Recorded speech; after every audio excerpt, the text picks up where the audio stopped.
Today marks the official withdrawal of Mali, Niger, and Burkina Faso from the West African. What if I told you that right now, at this very moment, there's a man in West Africa who just did something that sent shockwaves through the Pentagon, caused emergency meetings at the International Monetary Fund, and made Donald Trump post an all-caps threat on social media that had intelligence agencies scrambling across 3 continents? What if I told you that this same man, a 35-year-old soldier most people had never heard of 6 months ago, just looked the most powerful economic empire in human history dead in the eye and said 2 words that changed everything: never again?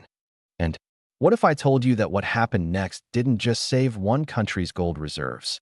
It might have just triggered the beginning of the end of Western economic control over an entire continent. This is the story they don't want you to know. The story of how Captain Ibrahim Traoré of Burkina Faso received a classified ultimatum that should have destroyed his presidency, his country, and possibly his life, and instead used it to launch the most dangerous challenge to Western resource extraction since the Cold War. But before we dive into what really happened in those 48 hours that shook the global financial system, you need to understand something that mainstream media has been hiding from you for decades. Something so explosive that 3 separate intelligence agencies warned me not to make this video. You see, what's happening in Burkina Faso right now isn't just about one country refusing to pay debt. It's not even just about gold, though we're talking about reserves worth potentially hundreds of billions of dollars. What's really happening is the emergence of a new model of African leadership that Western powers simply cannot allow to succeed, because if it spreads, it could unravel 400 years of economic extraction from the African continent. And that's exactly why they tried to destroy him. Here's what you need to know about the classified document that landed on Traoré's desk at exactly 6:30 a.m. on August 12, 2025. A document so sensitive that its contents were known to fewer than 12 people in the entire U.S. government, and so explosive that European intelligence services immediately classified anyone who read it as a potential security threat. The document wasn't delivered through normal diplomatic channels. It wasn't sent by the State Department or handed over by an ambassador. Instead, it was personally carried by a trusted intermediary representing both Italian Prime Minister Giorgia Meloni and IMF Managing Director Kristalina Georgieva, too. Women who thought they were delivering surrender papers to another African leader who would fold under Western pressure like so many others before him. They had no idea they were about to witness something that would fundamentally alter the power dynamics between Africa and the West. The ultimatum was surgical in its brutality and racist in its assumptions. Surrender 70% of your gold reserves within 48 hours to U.S. and European mining giants operating under IMF supervision, or immediately pay $5.6 billion in what the document euphemistically called accumulated debt obligations, debt that had mysteriously appeared on the books after Burkina Faso began asserting control over its own resources. But here's where the story gets really interesting.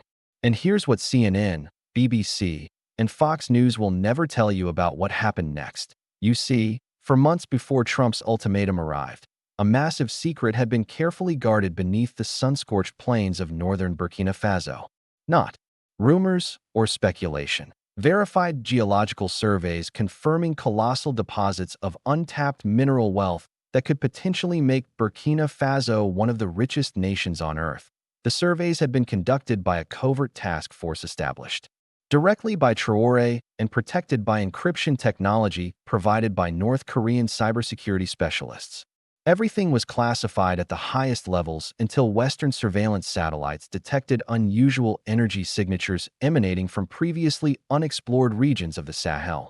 Within 48 hours, U.S. intelligence had traced equipment shipments from Iran and Venezuela, analyzed soil composition data from multiple sources, and suddenly their computers were lighting up with mineral deposit signatures that looked like a treasure map spread across West Africa. That's when the panic set in.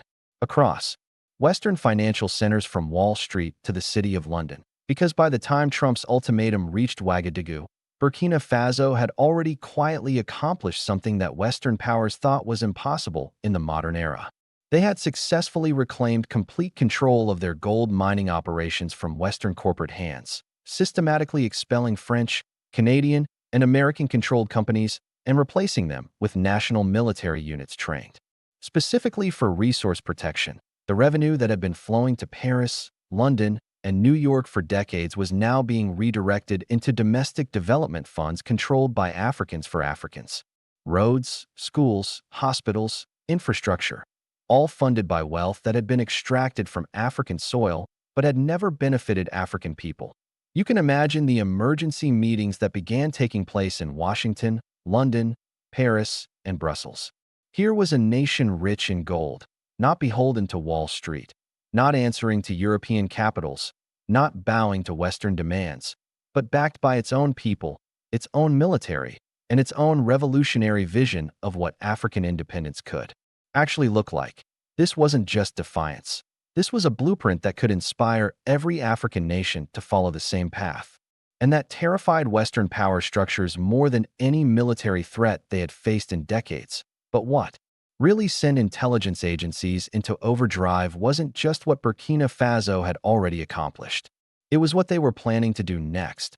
According to classified intelligence reports that I've obtained through sources I cannot name, Traoré had been secretly coordinating with leaders across West Africa to create something that Western strategists are calling the most significant threat to resource extraction since decolonization: a unified African economic bloc that would collectively control the mining, processing, and export of strategic minerals without any Western corporate involvement whatsoever. Gold from Burkina Faso, uranium from Niger, oil from Chad, diamonds from the Central African Republic, cobalt from the Democratic Republic of Congo, all controlled by Africans, processed by African companies, and sold on global markets at prices determined by African governments rather than Western corporations that, if successful, this model could eliminate Western corporate control over resources, worth trillions of dollars annually.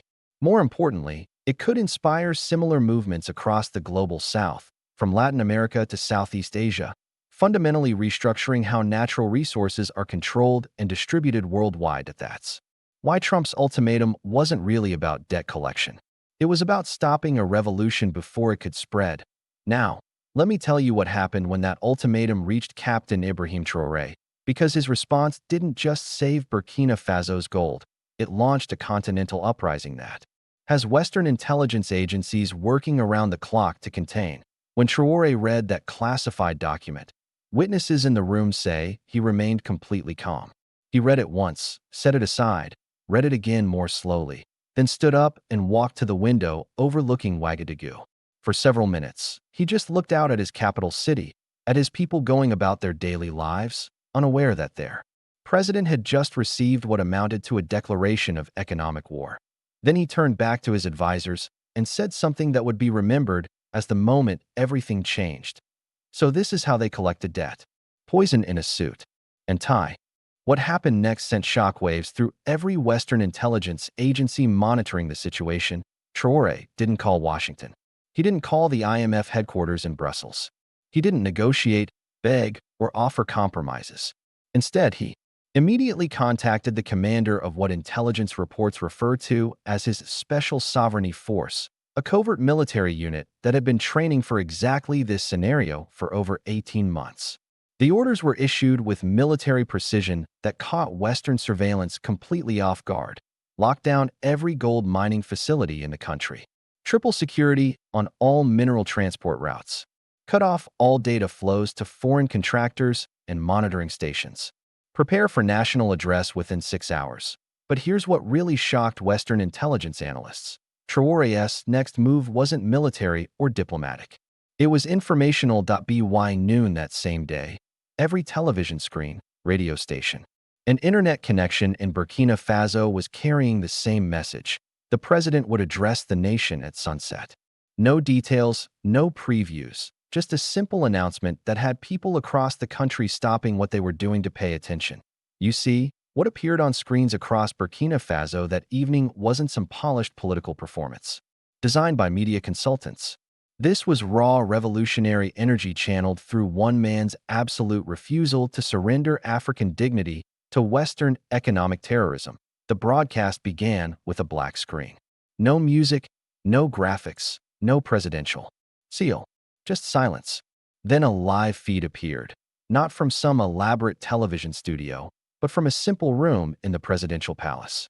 Traoré sat at a plain wooden desk, wearing his military uniform, with one hand on the Burkinabe flag and the other holding the ultimatum that was supposed to destroy him. His voice was steady, his gaze unwavering, as he began to speak words that would echo across the continent and around the world. My fellow Burkinabe, my brothers and sisters across Africa, and to those watching from around the world, I come before you tonight not as a politician making promises, but as a soldier reporting from the front lines of a war that has been waged against our continent. For centuries, he held up the document, turning it so the cameras could see the official seals and signatures. Earlier today, I received an ultimatum from forces that believe Africa exists for their enrichment. They demand that we surrender 70% of our gold reserves within 48 hours, or face economic destruction. They believe that because similar ultimatums have worked before, they will work again. They believe that African leaders will always choose personal survival over national sovereignty. The camera zoomed in on his face as his voice grew stronger. They have made a fundamental miscalculation. Then came the words that would be remembered for generations. To the people of Burkina Faso and to our brothers and sisters across Africa, this is not just about debt collection. This is not simply about gold extraction. What they truly seek is not our resources. What they seek is our submission. What they demand is not payment. What they demand is our fear. He stood up, the camera following his movement as he continued. To Mr. Trump, to the International Monetary Fund, to every corporation and government that believes Africa exists for their profit, you have gravely underestimated us. We are not Libya. We are not Iraq. We are not your playground. We will never surrender our sovereignty to repay manufactured debts. We will never bow to your weapons, your sanctions, or your banks. Then came the moment that changed everything. You gave us 48 hours to surrender. Here is our answer, delivered on behalf of every African who has ever been told to kneel before. Foreign power, never. Again, he walked closer to the camera, his voice dropping to an intense whisper that somehow carried more power than any shout. You want our gold? Come and take it. But know this, every ounce you steal will be paid for, in ways you cannot imagine. Every threat you make will be met with resistance you did not expect. Every alliance you break will be replaced by bonds you cannot comprehend. He stepped back, saluted the flag, and the screen went black. No questions from reporters. No statements from advisors. No negotiations or diplomatic softening. Just a direct challenge to the global power structure that had controlled African resources for centuries. The reaction was immediate and explosive. Within minutes, social media platforms across Africa erupted with celebration. In Ouagadougou, car horns blared through the night as people poured into the streets. In Dakar, university students organized impromptu rallies. In Lagos, Accra, and Nairobi, crowds gathered to watch replays of the speech on giant screens set up in public squares. But while ordinary Africans celebrated, another kind of reaction was building in corporate boardrooms and government offices around the world. At ExxonMobil headquarters in Texas, emergency conference calls continued past midnight. At the Pentagon, a crisis response team was activated for the first time since the invasion of Ukraine. At CIA headquarters in Langley, Virginia, alarms were literally sounding as analysts tried to assess what they were now calling the Traoré situation. Because this wasn't just another African leader making defiant speeches. U.S. intelligence had intercepted communications suggesting that Traoré's rejection of the ultimatum was part of a coordinated strategy involving multiple African nations, and possibly supported by rival global powers who had been waiting for exactly this opportunity to challenge Western economic dominance. The pressure escalated immediately and dramatically. Within 24 hours, CIA operatives who had been operating under diplomatic cover across West Africa began surfacing in Ouagadougou and surrounding capitals. Drone surveillance over Burkina Faso's mining regions intensified to levels normally reserved for active war zones. European military bases in neighboring countries went to heightened alert status on social media. Coordinated disinformation campaigns exploded across every platform, flooding timelines with content designed to paint Traoré as mentally unstable, economically reckless, and dangerously aligned with enemies of democracy. Bot networks that had previously been used in electoral interference operations were repurposed to spread rumors about chaos in Burkina Faso, economic collapse, and popular uprising against Traoré's government. Near the borders with Ghana and Ivory Coast, private military contractors with documented connections to Western intelligence agencies began establishing what they called monitoring positions, but what looked suspiciously like staging areas for rapid intervention operations. The message from Washington, London, and Paris was crystal clear. This rebellion ends now, by any means necessary. But if Western powers expected their pressure campaign to create the usual result, African leaders backing down, making compromises, and returning to the established order, they were about to experience a shock that would reshape their understanding of what African leadership could accomplish in the 21st century. Because Traoré's message had already been heard across the continent, and it was spreading like wildfire through channels that Western intelligence agencies couldn't monitor or control. Street vendors in Bamako were playing audio recordings of his speech on portable radios. University students in Dakar were organizing study groups to analyze what they called the Traoré Doctrine. In South Africa, political movements began incorporating his phrases into their own resistance rhetoric. More importantly, his speech had reached the ears of other African leaders who had been waiting for someone to prove that successful resistance to Western economic pressure was actually possible in the modern era. And that's when something happened that sent Western intelligence agencies into complete panic mode. Just 72 hours after Traoré's speech, 3 unmarked military aircraft landed at Ouagadougou International Airport under cover of darkness. No advance notice to international aviation authorities. No diplomatic protocols. No media coverage. From the first plane emerged Colonel Assimi Goïta of Mali, moving with the calm determination of a man who had made a decision that could not be reversed. From the second came General Abdourahmane Tiani of Niger, his eyes carrying the intensity of someone ready for whatever consequences might follow. From the third stepped Colonel Mamadi Doumbouya of Guinea, walking with the confidence of a leader who had already survived multiple attempts to remove him from power. They entered the presidential palace together, and when they emerged 6 hours later, they stood shoulder to shoulder with Traoré before a hastily assembled crowd of journalists, military officials, and citizens who had gathered to witness what everyone sensed was a historic moment. Goïta stepped forward first, his voice carrying the authority of someone speaking not just for his own nation, but for a shared vision of African independence. What happens to Burkina Faso happens to Mali. An attack on African sovereignty anywhere is an attack on African dignity everywhere. Tiani followed, his words carrying the weight of Niger's uranium wealth and strategic importance. Let it be known to every power on earth. If you touch Burkina Faso, you touch all of us. Doumbouya concluded with a statement that sent chills through Western diplomatic circles. The age of African leaders who can be bought, threatened, or removed at will is over. We stand together, or we fall separately. We choose to stand. Then Traoré stepped forward and spoke the words that would define a new era of African geopolitics.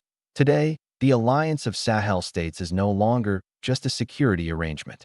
Today, it becomes an economic confederation. Our resources, our people, our future, defended as one. What had just been announced wasn't simply diplomatic solidarity. This was the birth of a new economic and military bloc spanning some of the most resource-rich territories on Earth, controlled by leaders who had proven their willingness to resist Western pressure and now committed to mutual defense against any form of economic or military intervention. Mali immediately deployed experienced military advisors to secure Burkina Faso's mining operations. Niger opened its airspace to provide alternative supply routes that bypassed countries with Western military bases. Guinea committed to sharing intelligence about corporate espionage and foreign interference operations, but the implications went far beyond military cooperation. These 4 nations controlled vast reserves of gold, uranium, oil, diamonds, and rare earth minerals essential to global technology and energy sectors. If they successfully coordinated their resource policies, they could potentially dictate terms to global markets that had previously dictated terms to them. Western intelligence assessments obtained through sources I cannot name describe this development as the most significant challenge to resource extraction systems since decolonization, and a potential catalyst for similar arrangements across the global South. But the alliance wasn't operating in isolation. While Western media focused on the security implications of African unity, two global superpowers were making moves that would fundamentally alter the balance of power not just in Africa, but worldwide. Exactly. 18 hours after the alliance announcement, a Chinese delegation landed in Ouagadougou with an offer that would eliminate Burkina Faso's dependence on Western financial systems entirely. The delegation wasn't composed of politicians making empty promises. These were engineers, technology specialists, and financial architects carrying blueprints for something that had never been attempted in Africa, a completely independent precious metals processing and trading system that would bypass Western banks, Western currencies, and Western oversight entirely. The proposal was breathtaking in its scope and revolutionary in its implications. A fully operational gold refining facility designed and constructed within 90 days using Chinese technology and expertise. A digital trading platform utilizing China's central bank digital currency that would allow Burkina Faso to sell gold directly to international buyers without ever touching the US dollar or euro. Most significantly, a partnership agreement that would treat Burkina Faso as an equal partner rather than a resource extraction site, with Chinese companies providing technology and expertise in exchange for preferred trading relationships, but with all facilities remaining under Burkinabe ownership and control. This wasn't economic colonialism with Chinese characteristics. This was something entirely new. A resource partnership where the resource-rich country maintained sovereignty while gaining access to technology and markets that had previously been controlled by Western powers. Russia followed with an even more dramatic demonstration of support that sent shock waves through NATO headquarters. Within 48 hours of the Chinese announcement, Russian cargo planes began landing at secured airstrips across Burkina Faso carrying what officials described as defensive technology transfers, but which intelligence analysts recognized as some of the most advanced electronic warfare in air defense systems in the Russian arsenal. Translation: Burkina Faso's gold mines were now protected by military technology that could detect, track, and neutralize any Western surveillance or sabotage attempt, including the most sophisticated drone and cyber warfare capabilities. But Russia's support went beyond military hardware. Russian engineers began working alongside Burkinabe technicians to establish secure communication networks that were completely isolated from Western internet infrastructure. Russian financial advisors provided training on alternative banking systems that could operate independently of SWIFT and other Western-controlled financial networks. Most importantly, Russia committed to purchasing significant quantities of Burkinabe gold at prices determined through direct negotiation rather than through London or New York commodity exchanges, providing a guaranteed market that eliminated Western leverage. Overpricing. In Washington, the reaction was swift and panicked. Emergency sessions were held at the State Department, Pentagon, and CIA. For the first time since the Cuban Missile Crisis, American policymakers were confronting the possibility that a small developing nation, backed by rival superpowers and supported by regional allies, could successfully resist maximum economic and political pressure. Intelligence reports describe the mood in these meetings as ranging from disbelief to fury. How had a 35-year-old soldier from one of the world's poorest countries managed to assemble a coalition that included regional military powers and global superpowers, all united around the principle of resisting Western economic dominance? More troubling for Western strategists, how many other developing nations were watching this situation and considering whether they, too, could successfully challenge the economic arrangements that had governed global resource extraction since World War II. CNN, BBC, and Fox News went into full crisis mode, broadcasting wall-to-wall coverage designed to portray the situation as dangerous escalation that threatened global stability. Talk shows filled with guests, IMF-affiliated economists, retired military officials, corporate executives, all repeating variations of the same message. Traoré was an unstable dictator leading his country toward economic disaster, and the international community had a responsibility to intervene before the situation spiraled out of control. They called him crazy, delusional, a puppet of Chinese and Russian interests, the next Gaddafi. Every racist stereotype about African leadership, every colonial fear about losing control over African resources, every imperial anxiety about challenges to Western global dominance was channeled into sophisticated propaganda campaigns designed to destroy his credibility and justify whatever response Western powers decided was necessary. But something unprecedented was happening on digital platforms that legacy media couldn't control or suppress. African content creators, diaspora communities, and young people across the global South weren't buying the narrative being pushed by Western media. Instead, they were creating their own content that told a completely different story. This was what African leadership looked like when it prioritized African interests over Western approval. Videos analyzing Traoré's speeches went viral on TikTok and Instagram. African-American content creators began making connections between resource extraction in Africa and economic inequality in the United States. University students across 3 continents organized online seminars examining what they called the Burkina Faso model as a potential framework for resource sovereignty in the global South. The hashtag never again began trending in multiple languages as young people shared their own stories about foreign corporations extracting wealth from their communities while providing minimal benefits to local populations. In Burkina Faso itself, Western propaganda efforts completely backfired. Young people turned CNN's fear-mongering segments into protest songs. They created memes from BBC's Concerned Reporting. They wore t-shirts reading, "If CNN hates you, you must be doing something right." Even Time magazine couldn't ignore the global cultural impact. Their international edition featured Traoré on the cover with the headline, "The leader the West can't bully, inside Africa's resource revolution." But fame and global attention came with exponentially increased danger. The more headlines carried his name, the more sophisticated the threats became. Cyber attacks on Burkina Faso's government infrastructure intensified daily. Social media bot networks pushed increasingly elaborate disinformation campaigns designed to create internal chaos and undermine public confidence. Most ominously, intelligence sources began detecting what analysts called regime change indicators, patterns of activity that had preceded military interventions in Libya, Iraq, Syria, and other nations that had challenged Western interests.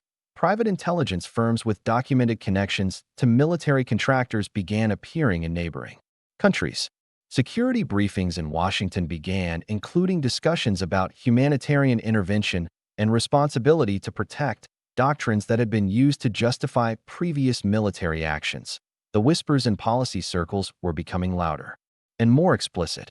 If economic pressure, propaganda, and political isolation couldn't stop the Traoré experiment, other options would need to be considered.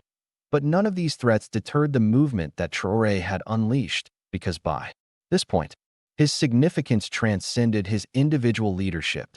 He had proven something that many Africans had hoped for, but few had believed was possible: that African leaders could successfully resist Western economic pressure, maintain power, and even thrive while prioritizing African interests over Western demands. More importantly, he had demonstrated that such resistance could attract support from alternative global powers and inspire continental solidarity rather than leading to isolation and collapse. Young Africans didn't just see him as a successful president. They saw him as proof that their continent didn't have to remain subservient to Western interests forever as Trump's original 48-hour ultimatum deadline approached.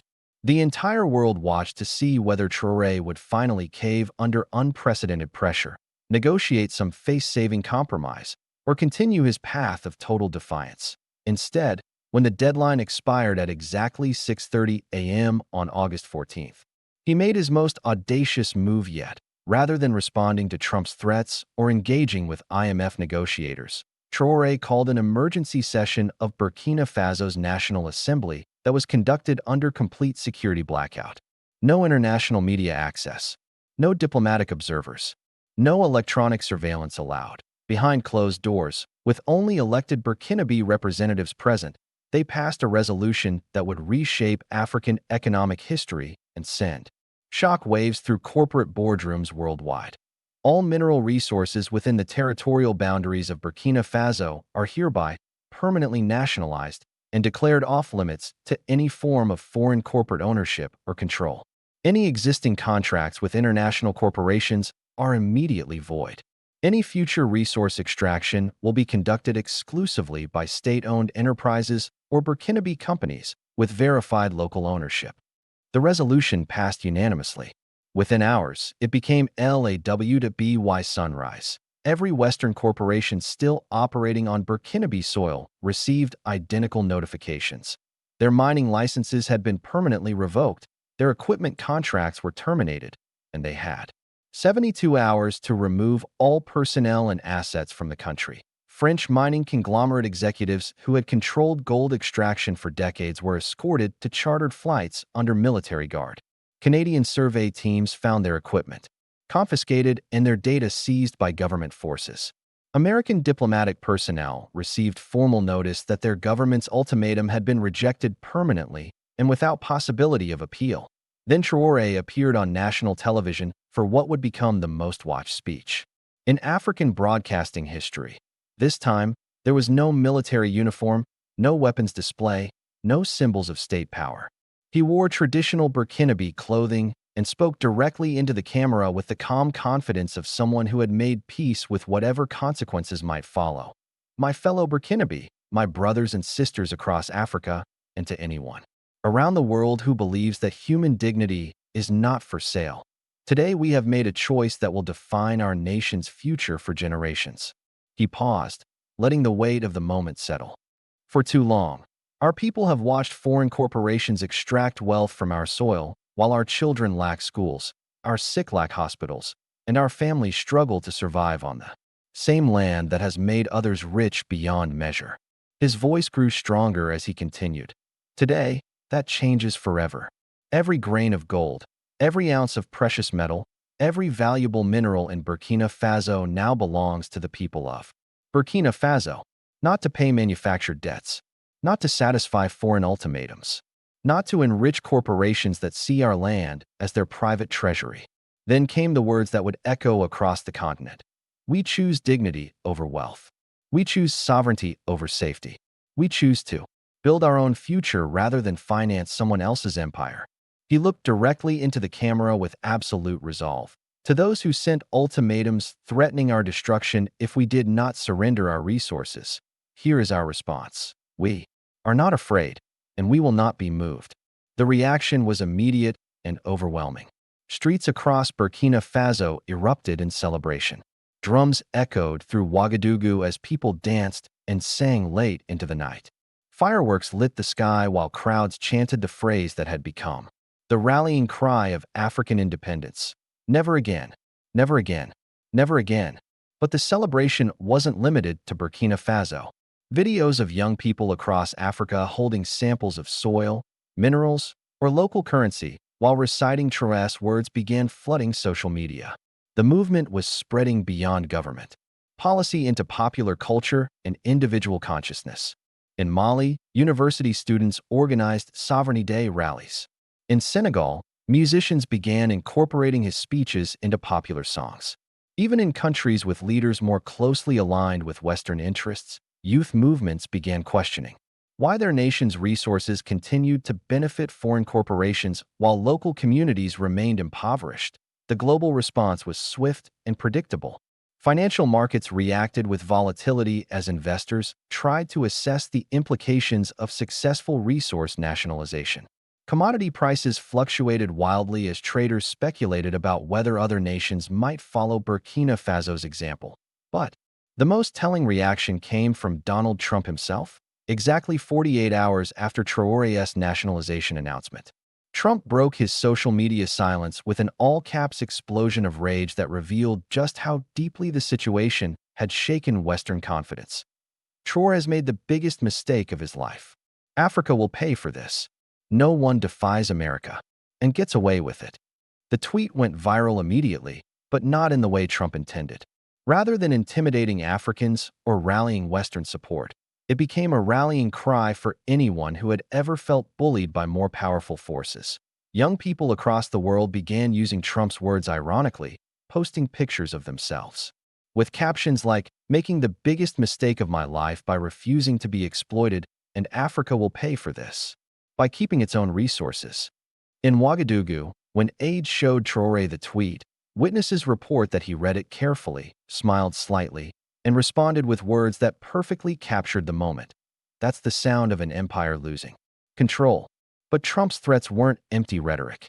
Within hours, U.S. military assets in the region went to heightened alert status. Satellite surveillance over West Africa increased dramatically.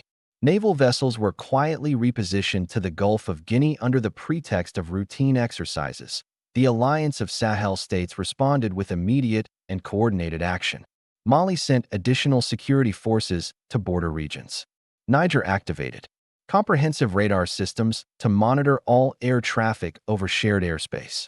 Guinea announced a mutual defense agreement promising immediate retaliation against any attack on any alliance member. This was no longer just about economic policy or resource control. This had become a direct confrontation between two completely different visions of how the world should work. One where powerful nations could dictate terms to weaker ones through economic and military pressure, and another where sovereignty and dignity were not negotiable regardless of power imbalances. But perhaps the most remarkable aspect of this confrontation was how it was being received by ordinary people around the world. Protests began appearing outside U.S. embassies across Africa, with crowds carrying signs reading, "Touch Traoré and you touch all of us. Africa is not your ATM. And keep your democracy. We'll keep our dignity."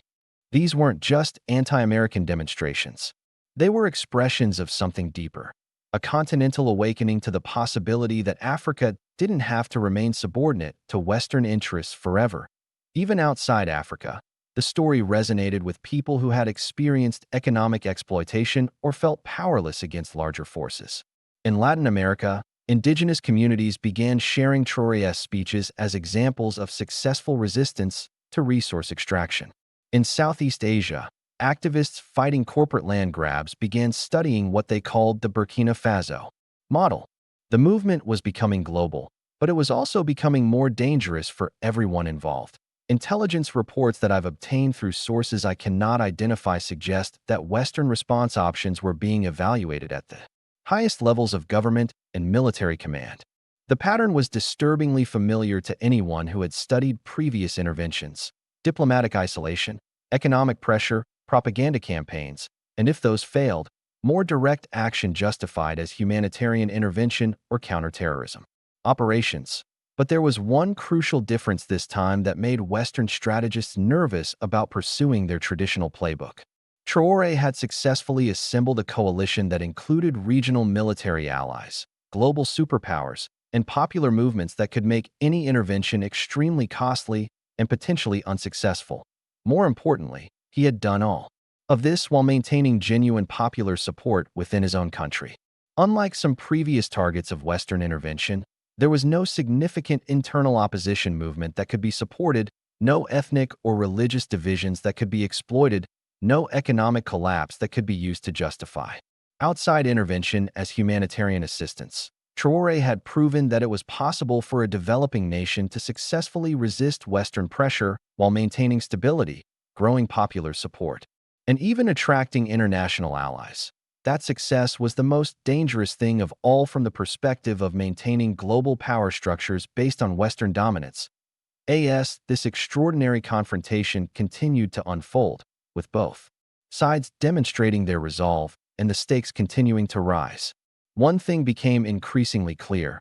What had started as an ultimatum over debt payments had evolved into something much more significant.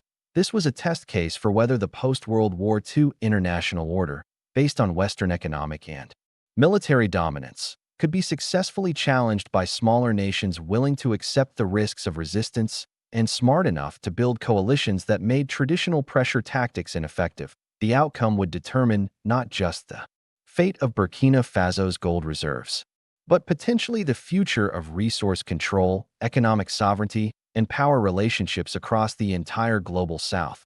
And as the world watched this unprecedented confrontation unfold, one question dominated every analysis and every conversation. What happens next? Because while Traoré had successfully resisted every form of pressure applied so far, everyone understood that he had crossed lines that Western powers had never allowed anyone to cross and remain in power. The fact that he was still standing, still defiant, and still growing stronger despite maximum pressure was itself a form of victory that could inspire similar movements everywhere. But the fact that he had achieved this victory while directly challenging the most powerful empire in human history meant that the ultimate test was still to come.